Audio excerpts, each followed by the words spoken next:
오늘 우리에게 주시는 하나님의 말씀은 신약성경 마태복음 8장 14절에서 22절 말씀입니다. 예수께서 베드로의 집에 들어가사 그의 장모가 열병으로 앓아 누운 것을 보시고 그의 손을 만지시니 열병이 떠나가고 여인이 일어나서 예수께 수종들더라. 저물매 사람들이 귀신 들린 자를 많이 데리고 예수께 오거늘 예수께서 말씀으로 귀신들을 쫓아내시고 병든 자들을 다 고치시니 이는 선지자 이사야를 통하여 하신 말씀에 우리의 연약한 것을 친히 담당하시고 병을 짊어지셨도다 함을 이루려 하심이더라. 예수께서 무리가 자기를 애워싸는 것을 보시고 건너편으로 가기를 명하시니라. 한 서기관이 나와 예수께 아뢰되 선생님이여 어디로 가시든지 저는 따르리이다. 예수께서 이르시되 여우도 굴이 있고 공중의 새도 거처가 있으되 인자는 머리 둘 곳이 없다 하시더라. 제자 중에 또 한 사람이 이르되 주여 내가 먼저 가서 내 아버지를 장사하게 허락하옵소서. 예수께서 이르시되 죽은 자들이 그들의 죽은 자들을 장사하게 하고 너는 나를 따르라 하시니라. 아멘. 오늘 우리가 읽은 본문의 말씀은 두 사건을 기록하고 있습니다. 첫 번째 사건은 예수님께서 베드로의 장모를 고쳐주신 사건입니다. 이 사건이 일어난 장소는 가버나움입니다. 오늘날 이스라엘의 성지순례를 가면 가버나움을 방문하게 되는데 그곳에 가면 베드로의 집터로 추정되는 유적 위에 기념교회 당을 세워놨습니다.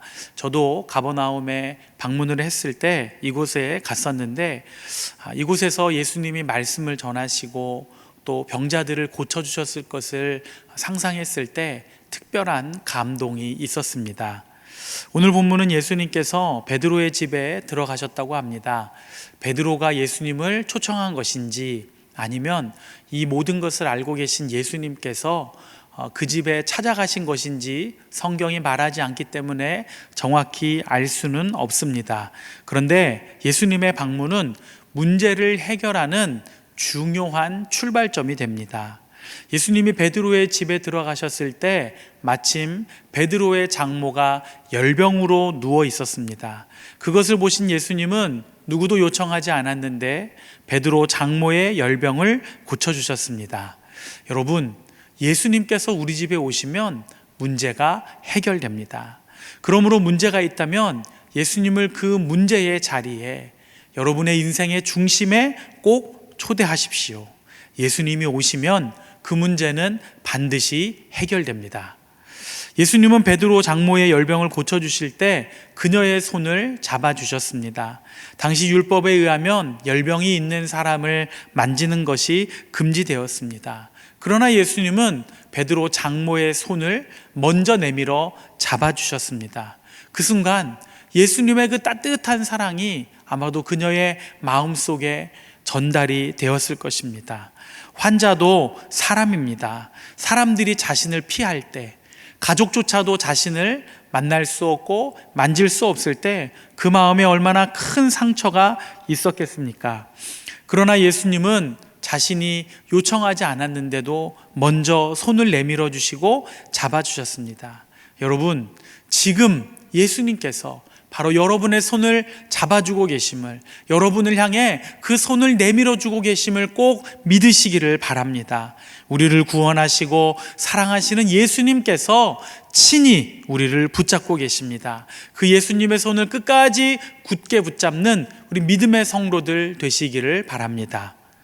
열병이 떠나간 베드로의 장모는 오늘 성경을 보니 예수님의 수종을 들었다고 합니다. 요즘식으로 말하면 예수님을 섬기는 자가 된 것입니다. 예수님께서 자신의 문제를 해결해 주시고 사랑을 주셨는데 어떻게 예수님을 섬기지 않을 수 있겠습니까? 오늘 우리에게 필요한 모습이 바로 이것입니다. 예수님을 섬기는 모습은 다양합니다. 우리가 교회 안에서도 섬길 수 있고 사회에서도 섬길 수 있습니다. 오늘날 예수님은 다양한 모습으로 우리 곁에 계시고 찾아오시기 때문입니다.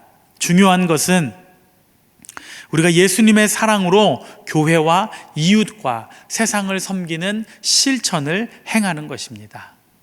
예수님께서 이와 같은 기적을 행하시자 수많은 사람들이 몰려들었습니다. 그들의 대부분은 귀신 들린 자와 병든 자였다고 성경이 말합니다. 예수님은 그들을 단 한 명도 외면하지 않으시고 다 고쳐주셨습니다.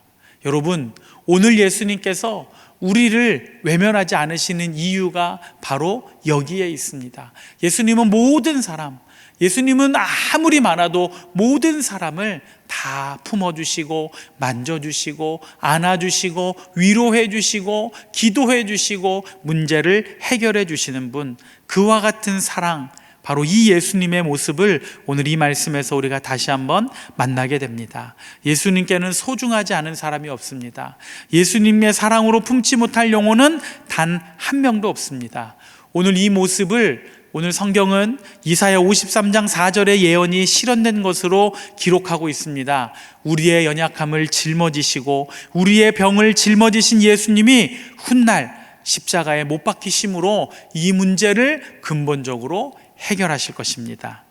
수많은 사람들이 예수님을 애워싸자 예수님은 가버나움 건너편으로 가자고 명령하셨습니다. 그때에 한 서기관이 말합니다. 예수님이 어디를 가시든지 저는 예수님을 따르겠습니다. 만약에 어떤 제자가 스승에게 이렇게 말한다면 그 스승이 얼마나 기분이 좋겠습니까? 그런데 예수님의 대답을 보면 기뻐하는 것과는 좀 다른 점을 발견하게 됩니다. 여우도 굴이 있고 공중의 새도 거처가 있으되 인자는 머리 둘 곳이 없다 하시더라. 이 말씀은 예수님 자신은 편히 쉴 수 있는 거처도 없이 나그네처럼 떠도는 불안정한 삶을 살 것인데, 안정된 삶을 포기하고 나를 따라서 불안정한 삶을 살 수 있느냐 하는 질문을 지금 이 서기관에게 하신 것입니다. 여러분, 우리가 진정으로 예수를 따르기 원한다면 때로는 불편하고 때로는 불안할 수 있다는 것을 분명히 알아야 합니다. 예수를 믿으면 만사형통이 아니라 불안한 가시밭길을 갈 수도 있다는 것을 인정해야 합니다. 서기관에 이어 또 한 제자가 예수님께 요청하였습니다. 그것은 자기 아버지의 장사를 치르겠다는 것입니다. 이 요청이 해서는 안 될 요청은 아닙니다. 다만 지금 이 요청이 등장하는 본문의 흐름에서 보면 예수님의 제자로 살다 보면 때로는 인생의 중요한 문제를 포기할 수도 있어야 한다는 것을 오늘 우리에게 알려주고 있습니다. 부모의 장례를 치르는 것, 자식의 입장에서 그것보다 중요하지 않은 것이 어디에 있습니까? 그러나 예수님 이렇게 도전하고 있습니다. 너가 사람에게 그렇게 중요한 것까지도 때로는 하나님 나라를 위해 내려놓을 수 있느냐? 포기할 수 있느냐? 우선순위를 바꿀 수 있느냐? 지금 예수님이 우리에게 그 질문을 던지고 계십니다. 여러분 어떻습니까? 그렇게 하실 준비가 되셨습니까? 과연 예수님의 제자로 살아간다는 것이 얼마나 무거운 책임을 수반하는 것인지 여러분 한번 고민해 보시기를 바랍니다. 하나님께서 사랑하는 여러분, 여러분의 인생에 예수님을 꼭 중심에 모시고 동행하며 살아가시기를 바랍니다. 그 삶이 꼭 순탄하고 시원하게 뚫린 고속도로는 아니겠지만 주님께서 여러분의 손을 꼭 붙잡아 주셔서 끝까지 완주하게 하실 것입니다. 이 신앙의 길을 완주하는 모든 분에게는 보상으로 면류관이 예비되어 있습니다. 이 은혜가 우리 믿음의 성도들에게 임하기를 간절히 축원합니다. 이 시간 우리 한번 합심해서 기도하겠습니다. 첫 번째로 기도할 때에 예수님을 내 인생과 문제의 중심에 모시고 살 때에 문제가 해결되고 예수님을 더욱 잘 섬기는 복된 인생이 되게 하여 주시옵소서. 나의 손을 붙잡고 계시는 예수님의 손을 붙잡고 날마다 승리하며 살게 하여 주시옵소서. 예수님의 제자로 이 세상을 살아가는 것이 쉬운 길이 아니지만 끝까지 제자의 길을 따라가게 하여 주시옵소서. 우리 같이 한번 합심해서 기도하겠습니다.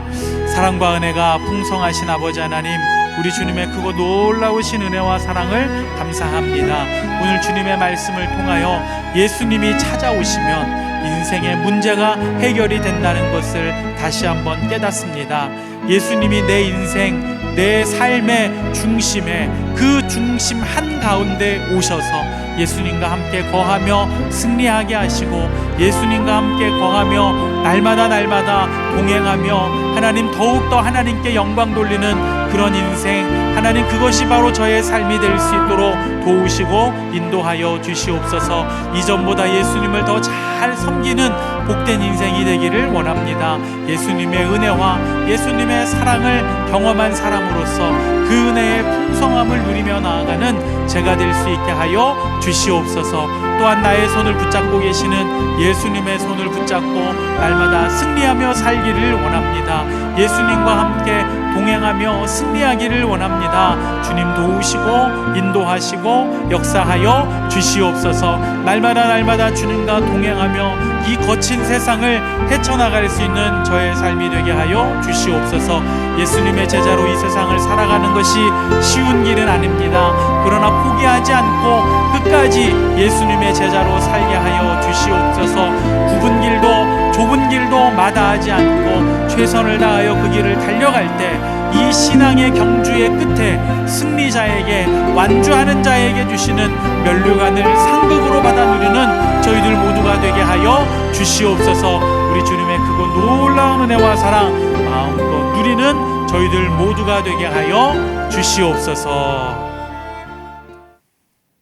이제는 우리 주 예수 그리스도의 은혜와 하나님 아버지의 사랑과 성령의 교통하심이 오늘 예수님의 제자로 이 세상을 살아갈 때에 예수님을 인생의 중심에 모시고 날마다 주님과 동행하며 승리하기를 원하는 우리 모든 믿음의 성도들 가운데 저들의 가정과 직장과 사업의 터전 속에 함께 하시기를 간절히 축원하옵나이다. 아멘.